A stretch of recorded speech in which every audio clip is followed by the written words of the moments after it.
Organ pada tumbuhan. Organ pada tumbuhan terdiri atas 5, yaitu akar, batang, daun, bunga, buah, dan biji.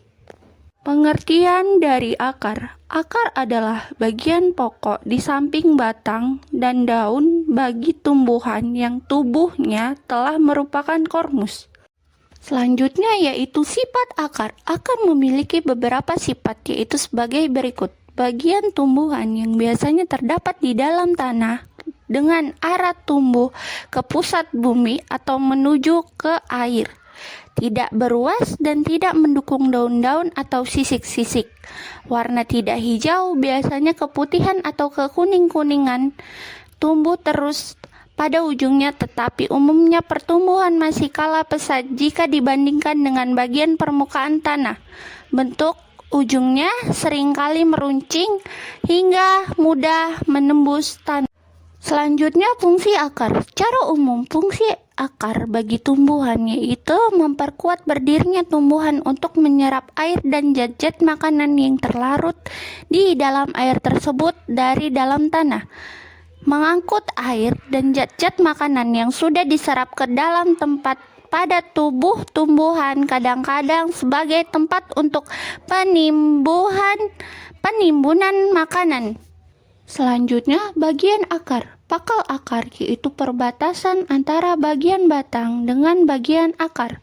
Batang akar adalah bagian antara pakal akar dengan ujung akar. Di bagian batang akar ini terdapat cabang-cabang akar yang masing-masing mempunyai cabang-cabang yang lebih kecil lagi. Seperti cabang akar halus disebut sebagai serabut akar. Ujung akar adalah bagian akar muda yang mengalami pertumbuhan terus-menerus, dan pada bagian ujung akar terdapat klipta atau tudung akar yang berfungsi untuk melindungi ujung akar yang masih muda dan lemah. Ada pula jenis-jenis akar. 1. Serabut. 2. Akar tunggang. 3. Akar gantung. 4. Akar nafas. Yang 5. Akar pelekat. Pengertian akar serabut. Umumnya, akar serabut terdapat pada tumbuhan monokotil, walaupun tumbuhan dikotil kadang-kadang juga memiliki karena dikembangbiakan dengan cara stek atau cangkok. Fungsi akar serabut adalah untuk memperkokoh berdirinya tumbuhan. Contoh tumbuhan yang memiliki akar serabut yaitu pohon kelapa. Yang kedua, akar tunggang. Umumnya akar tunggang terdapat pada tumbuhan dikotil. Fungsi akar tunggang adalah untuk menyimpan makanan. Contoh tumbuhan yang memiliki akar tunggang yaitu wortel, ubi, dan lain-lain dalam bentuk umbi-umbian. Yang ketiga, akar gantung. Akar gantung merupakan akar yang tumbuh dari bagian atas batang dan tumbuh ke arah tanah. Karena itulah akar tersebut tampak menggantung di udara. Fungsi akar gantung adalah untuk menyerap uap air dan gas di udara. Tetapi jika sudah mencapai tanah, akar tersebut masuk ke dalam tanah dan berfungsi sebagai penyerap air atau garam-garam mineral. Contoh tumbuhan akar gantung adalah pohon beringin. Yang keempat, akar napas. Akar napas pada tumbuhan keluar dari batang bagian bawah. Sebagian akar napas munculnya di permukaan tanah dan sebagian lagi di dalam tanah. Akar tersebut tampak seperti menopang tegak batangnya.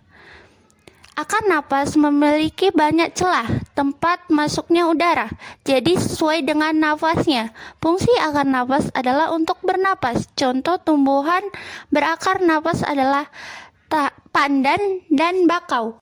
Yang kelima, akar pelekat. Akar pelekat tumbuh pada sepanjang batang. Akar pelekat terdapat di tumbuhan yang tumbuhnya memanjat. Fungsi dari akar pelekat adalah untuk melekat batang pada tumbuhan lain maupun pada tembok. Contoh tumbuhan akar pelekat adalah tanaman sirih. Batang. Batang merupakan bagian dari tumbuhan yang amat penting dan mengingat serta kedudukan batang bagi tumbuhan. Batang dapat disamakan dengan sumbu tubuh tumbuhan. Selanjutnya, batang terdiri atas dua macam, yaitu batang dikotil dan batang monokotil.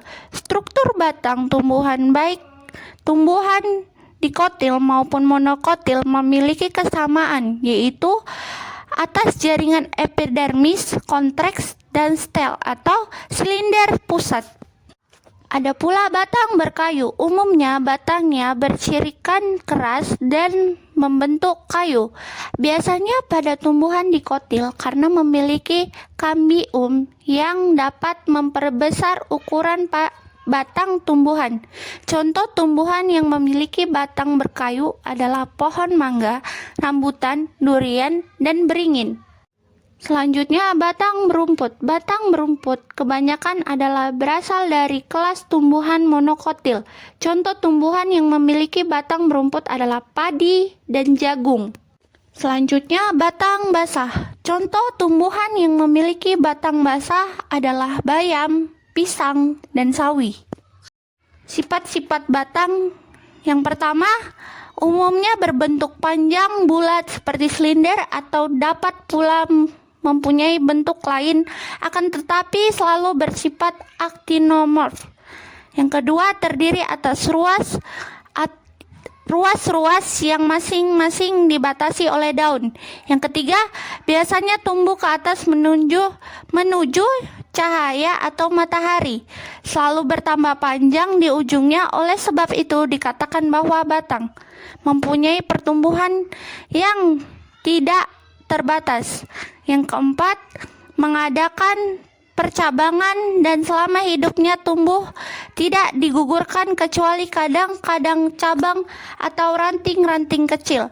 Yang kelima, umumnya tidak berwarna hijau kecuali tumbuhan yang umurnya pendek, misalnya rumput, walaupun batang masih muda. Pengertian daun. Daun merupakan salah satu organ tumbuhan yang tumbuh dari batang, umumnya berwarna hijau dan terutama berfungsi sebagai penangkap energi dari cahaya matahari melalui fotosintesis. Pengertian bunga. Bunga atau kembang adalah struktur reproduksi seksual pada tumbuhan berbunga atau tumbuhan berbiji tertutup. Ada pula bagian-bagian bunga, yaitu tangkai bunga, dasar bunga, kelopak bunga, mahkota bunga, benang sari, dan putik. Pengertian buah. Buah adalah organ pada tumbuhan berbunga yang merupakan perkembangan lanjutan dari bakal buah atau ovarium. Bagian-bagian buah. Yang pertama, epikard. Merupakan lapisan luar yang keras dan tidak tembus air, misalnya buah kelapa. Yang kedua, mesokard. Merupakan lapisan yang tebal dan berserabut, misalnya yang berserabut kelapa, yang berdaging tuh mangga dan pepaya. Yang ketiga, endokard. Merupakan lapisan paling dalam yang tersusun atas lapisan sel yang sangat keras dan tebal, misalnya tempurung atau kelapa, berupa selaput tipis, yaitu rambutan. Pengertian biji. Biji adalah bakal biji dari tumbuhan berbunga yang telah masak. Biji dapat terlindungi oleh organ lain atau tidak dapat pada gimnosperme. Bagian-bagian biji. Yang pertama, kulit biji, yaitu terletak di bagian luar biji dan melapisi seluruh bagian biji. Yang kedua, radikula, yaitu bagian bakal calon akar yang tumbuh selama masa perkecambahan. Yang ketiga, kotiledon, yaitu daun kecil yang terletak di bawah daun pertama kecambahan. Yang keempat, kolesius, yaitu bakal calon batang yang tumbuh selama masa perkecambahan. Yang kelima, hipokotil, yaitu batang yang terletak di bagian bawah kotiledon. Yang keenam, epikotil, yaitu batang yang terletak di bagian atas kotiledon. Yang terakhir yaitu testa, yaitu bagian yang melindungi bagian dalam biji. Materi selanjutnya yang akan dibawakan oleh Fatin Nazir Aulia tentang proses tumbuh pada tumbuhan. Definisi proses tumbuh pada tumbuhan. Pertumbuhan adalah proses pertambahan ukuran, volume, massa tinggi atau panjang yang permanen dan bersifat tidak baik. Jenis-jenis pertumbuhan dibagi menjadi dua, yaitu pertumbuhan primer dan pertumbuhan sekunder. Selanjutnya, yaitu jenis-jenis pertumbuhan dibagi menjadi dua, yaitu pertumbuhan primer. Pertumbuhan primer adalah hasil aktivitas pembelahan sel-sel jaringan meristem primer. Pertumbuhan primer berlangsung pada embrio dan bagian ujung-ujung tumbuhan seperti ujung akar dan batang. Perubahan yang dapat terlihat karena adanya pertumbuhan primer adalah tanaman menjadi panjang dan tinggi. Selanjutnya, pertumbuhan sekunder. Pertumbuhan sekunder adalah hasil aktivitas sel-sel jaringan meristem sekunder, yaitu kambium. Pertumbuhan sekunder dijumpai pada tumbuhan dikotil dan gimnospermae. Akibat pertumbuhan sekunder, bagian barang tumbuhan akan membesar.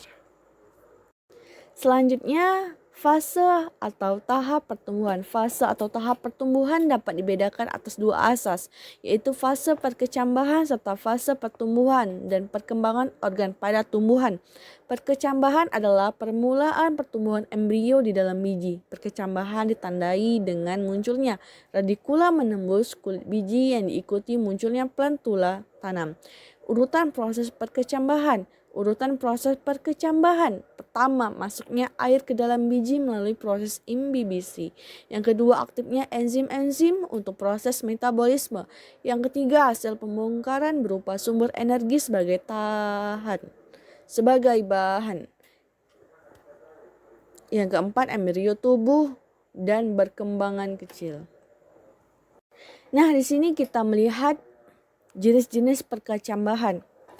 Ada hipogel vs epigel. Apa itu hipogel? Merupakan perkecambahan yang kotiledonnya berada di bawah tanah. Sedangkan epigel merupakan perkecambahan yang kotiledonnya berada di atas tanah. Pertumbuhan dan perkembangan organ tumbuhan. Pertumbuhan dan perkembangan organ tumbuhan terjadi pada bagian meristem, yaitu ujung akar dan ujung batang. Meristem menyediakan sel-sel baru yang akan tumbuh memanjang dan berdiferensiasi, yang memungkinkan akar serta ujung batang menjadi bertambah panjang. Faktor-faktor yang mempengaruhi pertumbuhan dan perkembangan. Pertama, faktor dalam, yaitu internal. Faktor dalam internal adalah faktor-faktor yang berasal dari dalam tumbuhan. Faktor dapat disebut juga dengan faktor intraseluler, gen, dan faktor interseluler, hormon. Yang kedua, faktor luar, eksternal, adalah segala kondisi lingkungan di sekitar tumbuhan. Faktor luar dapat mempengaruhi pertumbuhan dan perkembangan pada tumbuhan antara lain makanan, nutrisi, air, suhu, kelembapan, oksigen, dan cahaya. Saya akan menjelaskan tentang proses gerak pada tumbuhan. Gerak merupakan salah satu ciri adanya aktivitas kehidupan setiap organisme. Gerakan tersebut memungkinkan tumbuhan untuk beradaptasi serta menentukan posisi yang tepat dalam menyerap nutrisi dan energi dari lingkungannya. Yang pertama, gerak endonom. Gerak endonom adalah gerak pada tumbuhan yang disebabkan pengaruh adanya rangsangan yang berasal dari dalam tubuh tumbuhan itu sendiri. Contohnya pecahnya kulit buah lamtoro dan turi. Yang kedua, gerak esionom, yaitu gerak pada tumbuhan yang disebabkan pengaruh adanya rangsangan yang berasal dari lingkungan luar. Contohnya tumbuhan putri malu yang menutup ketika disentuh.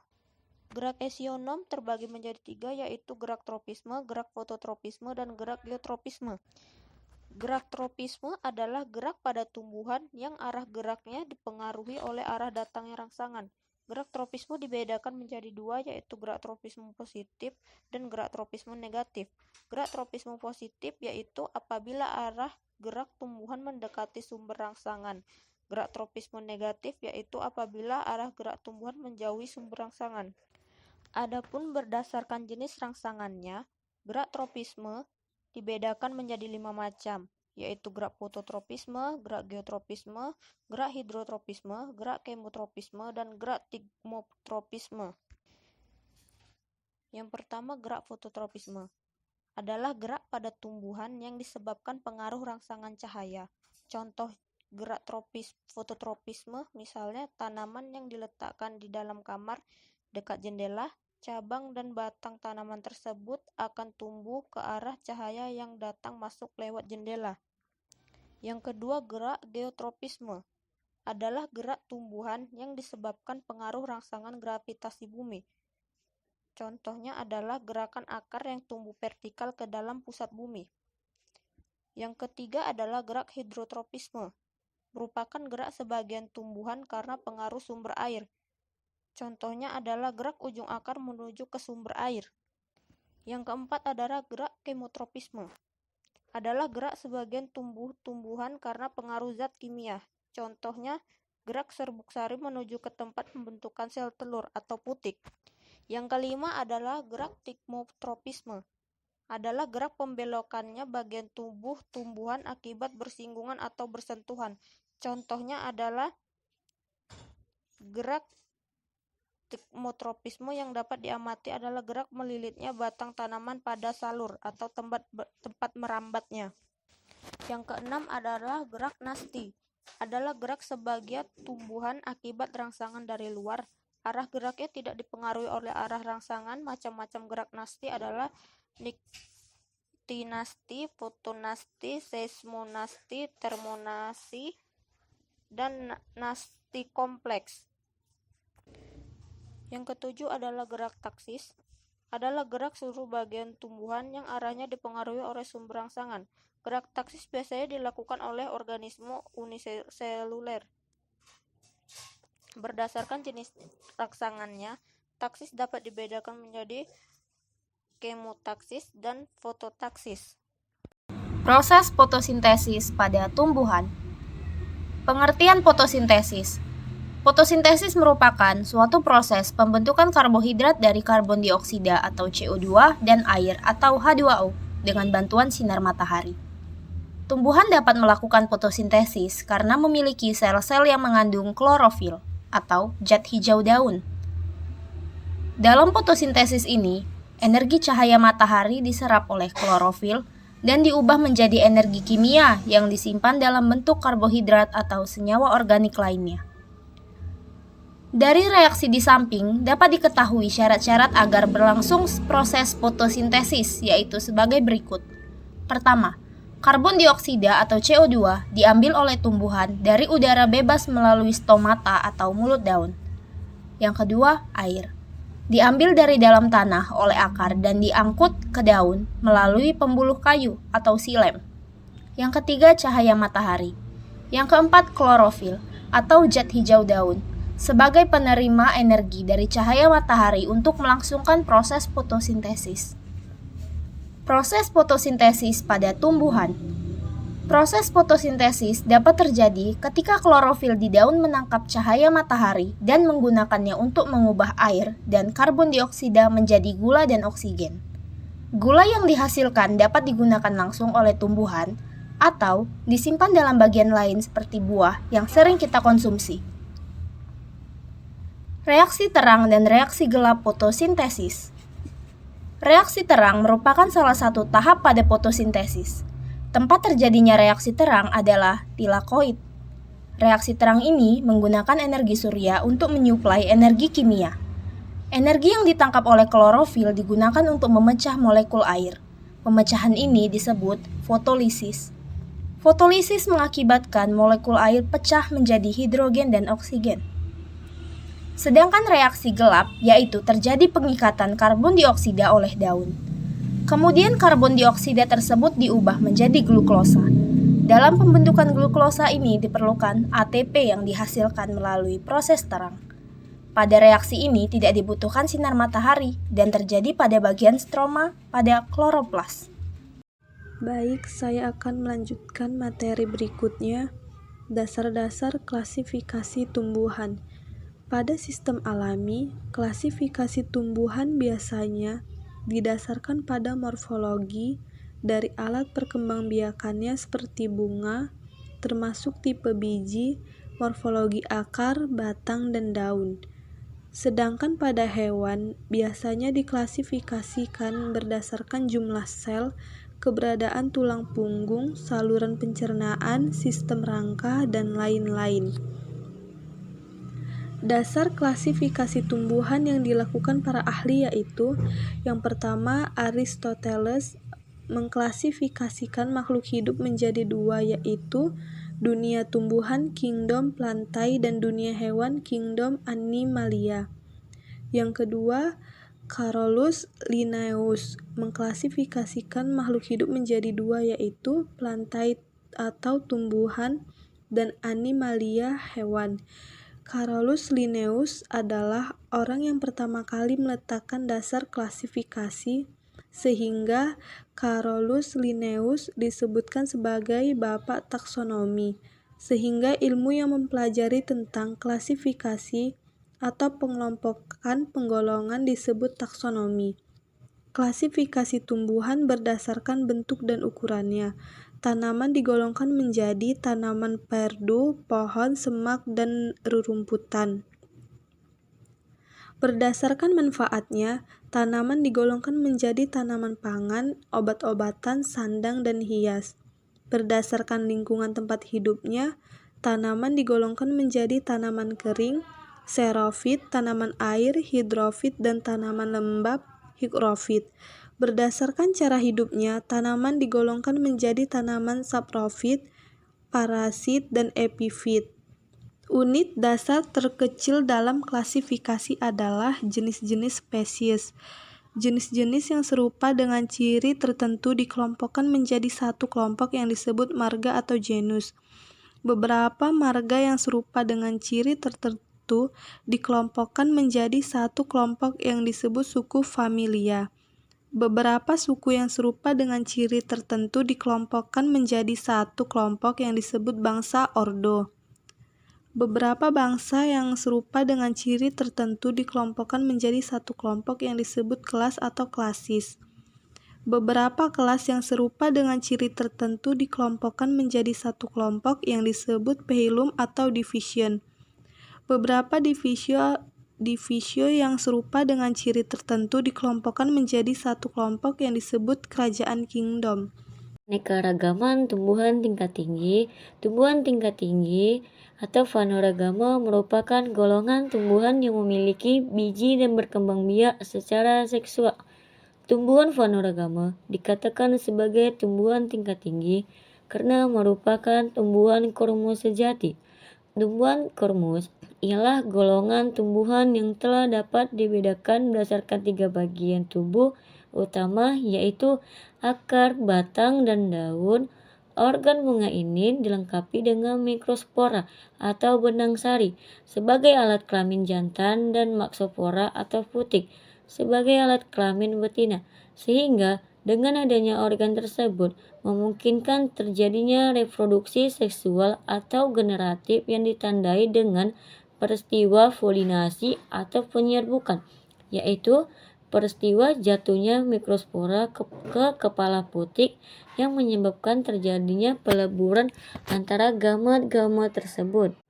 Tumbuhan tingkat tinggi faunaragama terdiri dari 2. Yang pertama, Angiosperma dan Gymnosperma. Yang pertama, Angiosperma adalah kelompok tumbuhan berbunga yang memiliki biji tertutup daging buah. Contohnya bunga matahari, bunga anggrek, mangga, tomat, pisang, semangka, dan durian, dan lain-lainnya. Yang kedua, ada Gymnospermae adalah Tumbuhan berbiji terbuka atau strobilus, contohnya Pinus, Pakis haji, melinjo, ginkgo biloba, pohon cemara, dan lain-lain. Keanekaragaman tumbuhan tingkat rendah. Tumbuhan tingkat rendah atau Cryptogamae berasal dari bahasa Latin cryptos tersembunyi dan gamos kawin. Tumbuhan tingkat rendah struktur tubuh dan alat berkembang biaknya dengan spora. Pembagian tumbuhan tingkat rendah atau Cryptogamae terdiri dari algae ganggang yaitu Talophyta berklorofil, fungi atau jamur cendawan yaitu Talophyta tanpa klorofil, lichenis atau lumut kerak yaitu simbiosis antara algae dan fungi, Bryophyta atau lumut yaitu tumbuhan yang gametofitnya lebih dominan dengan sporofitnya, Pteridophyta atau paku-pakuan yaitu tumbuhan yang sporofitnya lebih dominan dari gametofitnya.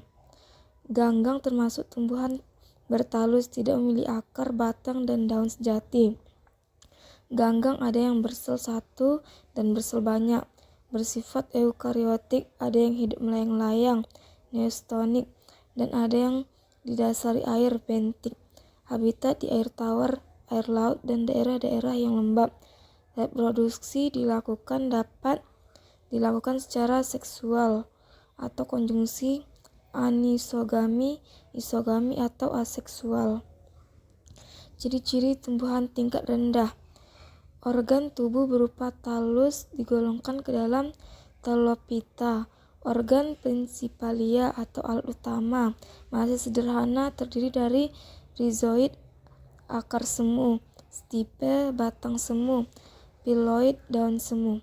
Organ reproduktiva atau alat pembiak masih sederhana, yaitu berupa spora digolongkan ke dalam Sporophyta. Tidak pernah menghasilkan bunga, disebut juga flowerless plants. Tingkat perkembangannya lebih rendah, disebut juga lower plants.